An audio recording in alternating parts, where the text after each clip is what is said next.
Hey guys, this is my trying to conceive vlog. I'm going to tell you a little bit about me. My name is Chantel Stratton. I'm a 25-year-old young married mom of one. My son Finnegan is 2 years old, and I actually documented my pregnancy with him via YouTube vlogs. So I definitely want to do that again with my next pregnancy because I appreciate them and I love them and I love looking back on them. So it's fun. I hope women can relate. I definitely want to be more blunt and just honest with the next pregnancy because my first one was really hard. I was super emotional and just hormonal and depressed and just a whirlwind of emotions, and I didn't express my feelings to the full extent, and I really want to do that this time. Obviously, I'm not pregnant yet. This is my trying to conceive vlog. I'm having a beer. Okay, this is my second beer. Yeah, I know I'm not pregnant because I have my period. My husband actually just got home, and he's only home for 4 days, and of course, as soon as he's home, it's like, oh, period, so that's just how it goes, right? It sucks because I not only want to be pregnant, but I'm really horny, like really horny. I mean, it's been a while. I have one of those pregnancy apps on my phone, and you can track your period and the days you make love, and it's depressing. It's like, babe, it's day 19 and we've had sex 4 times this month. I mean, so yeah, it's a little depressing, but it's fun. It's cool to see when you're fertile and according to the internet, and just to when you do get pregnant, just to be like, I got pregnant on this day. So yeah, yeah, it is kind of funny to see how the month goes and just how much sex we don't have. I accept that it's probably going to take a little bit longer this time, round 2, because, I mean, with Finn, we were having sex every day, at least twice a day. We could, right? So, yeah, it happened on month 2 with Finn, and this is month 2. So yeah, I'm patient though. I'm okay to be patient. I know there are so many other women around the world that are trying to conceive and have been for a long time, or they have fertility issues. It's so common. So I have no reason to be impatient, and yeah, trying is fun. We don't try enough. I wish he was home more. In October, he's off for a week or 2 or 10 days or something, so we're definitely going to be getting busy. But I mean, with a toddler, it's still hard. I mean, we'll be lucky to have sex every day, but definitely not more than once a day. There's no way. And you can't just have spontaneous sex either. So it's definitely going to be harder this time around, and I get that. I get it. I mean, I'm not in a rush. I mean, I would love another summer baby, so I'm hoping I get pregnant in October or November. Consume tight, but if it doesn't happen, I'm not gonna cry. I mean, I love having a summer baby. I love that it's like halfway at Christmas time, so July or August, that'd be cool. Yeah, it'll happen when it does. Yeah. So, what else? Only one more. Round 2 is the final round. My husband's older. He's 37, so I'm sure if I wanted a third one, he would give me a third one, but I don't want a third one. I love my son so much, and I already worry about, sharing the attention and loving another kid the same amount, and it's gonna be difficult. And I know everyone says, oh, you make it work, but I just, I love Finn a lot, and he's super special, and like I feel like a lot of times the baby gets babied, and I was oldest, and my sister got babied, and I want to make sure Finn never feels that way. So it's scary, having another one, but two kids is lots. It sounds super cliche, but I don't care if it's a girl or boy. I love being a boy mom. Would I love a little girl? Heck yeah. But I love having a little boy. I would love a little brother for him. All my friends have little girls, and so I'm not worried about not getting those experiences because I have so many beautiful, sweet little girls in my life, and I can take them for manicures and pedicures and go shopping for them or with them, and so that's nice. I'm super grateful for all of those little girls. Yeah. What else? Yeah, I think, yeah, I don't know. Most people say they see me as a boy mom, so maybe I'm a boy mom. Court wants us to have a little girl because he wants us to carry on my legacy, whatever that means. But in the end, he doesn't care either. He loves carrying on his Stratton name too, so it doesn't matter. Yeah, what else? What I'm doing to prep myself for pregnancy. Obviously, beer isn't like the best thing. I'm actually doing a cleanse on Monday when my husband leaves, and I'm super pumped for it. This is the shit. This is the shit. It's actually a coconut oil cleanse, and I'm going to be eating 14 tablespoons of coconut oil every day, and water, lemon water, and that's it. That's it for 5 days. I'm going to aim for 5. So it's pretty intense. Coconut oil is a superfood, and it's going to rid all my body of all its toxins and chemicals and just nasty stuff. So I'm super pumped to do this. I know it's going to make me feel like shit for a couple days. Because it's a huge change for your body. It's flushing out all that stuff. So, it's going to be okay though. I'm excited. So I want to do that. I want to cut off the caffeine and alcohol. Coffee is really hard for me. I love coffee, and I know they say, 1 cup of caffeine a day is okay, but I don't want to. I want to like completely quit it for my next pregnancy for sure. So, yeah, what else?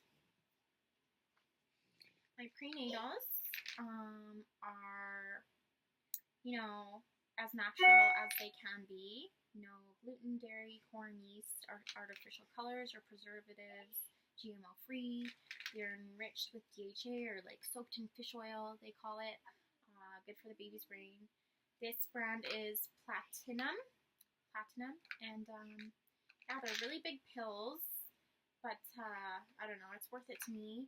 Kind of expensive, like $100 for a 4-month supply, but I got them on sale for 75% off, and I know my girlfriend got them online for even cheaper than that. So not 75% off, 25% off. Sorry, $75. So yeah.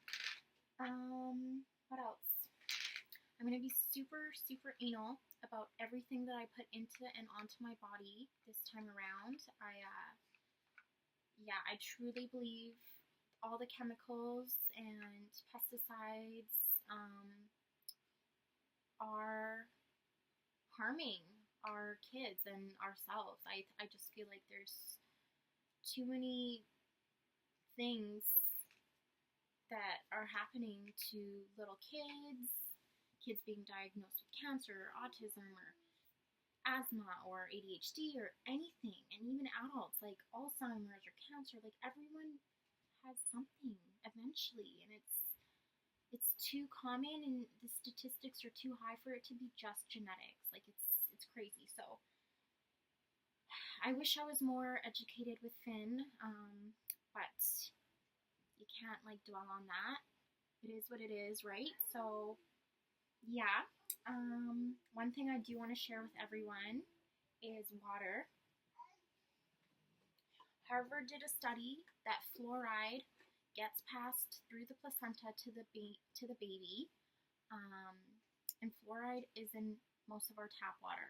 Um, the government tries to say, oh, it's good for your teeth, or um, there's not enough in it to harm you. It's fucked up. It is good for your teeth, but you're supposed to spit it out.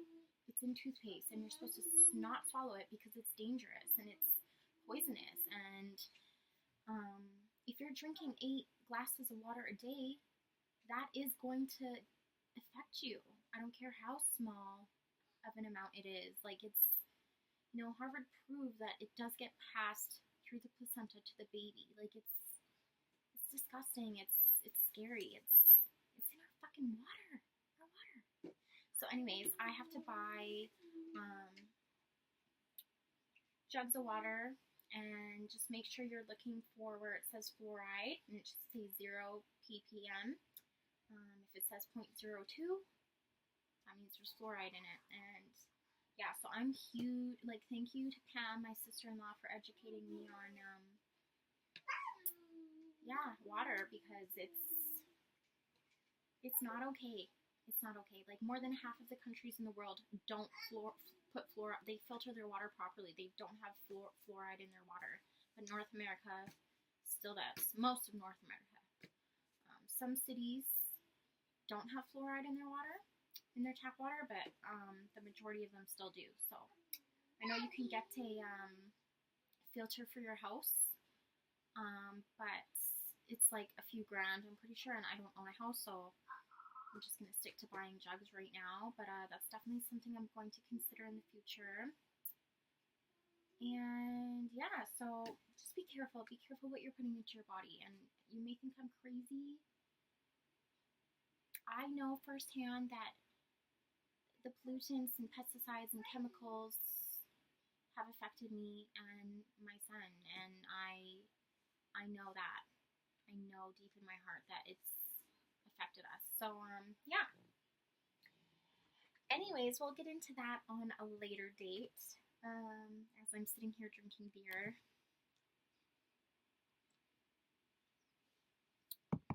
Yeah, I actually even make my own face wash now. I have oily skin. I have under the skin acne, so you can't really see it. I'm lucky that way.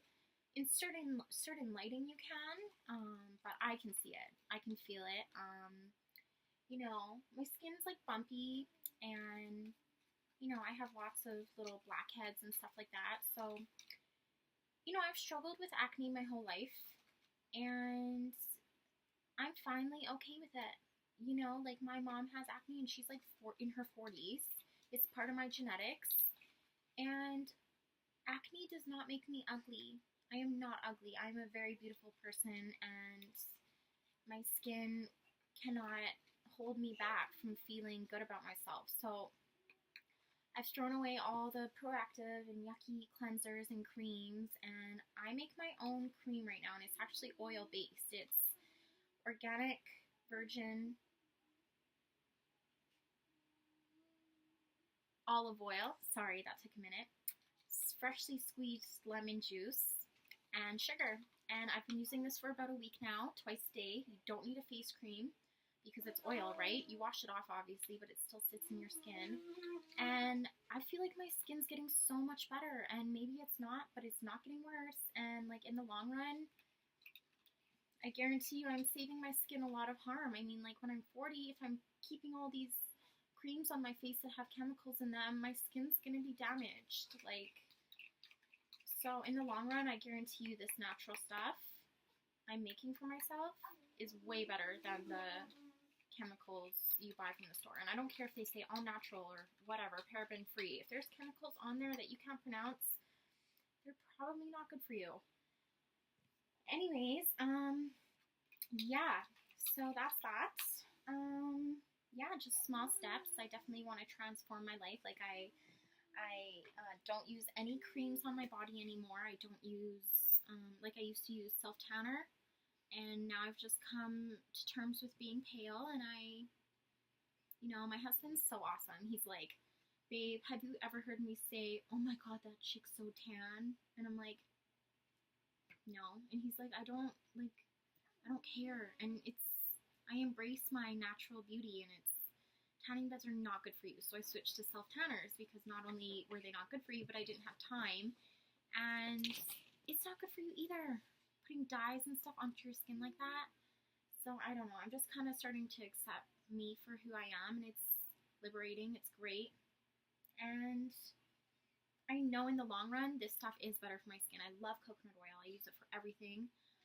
Even my deodorant. I throw out my deodorants. I know I'm crazy. My husband calls me a hippie, but what's wrong with being a hippie? Sometimes I stink, but it feels great, you know. What else? Yeah, I don't know. I eventually want to switch everything. I want to get all natural makeup, and I want to, you know, I don't know. It's crazy, but yeah. Anyways, what else? I think that's pretty much it. I just wanted to share everyone what I'm doing to prep my body for pregnancy, and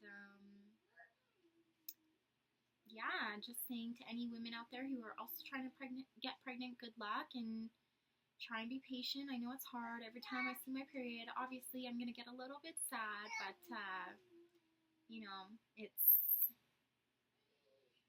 know, I find sometimes that the women who wait for it longer, or it takes time for them, they appreciate it more, which makes sense, right? Um, so I'm gonna be patient, and yeah. Anyways, yeah, I hope everyone has a great day and life, and just, yeah. Oh my God, I'm so corny. All right, cheers.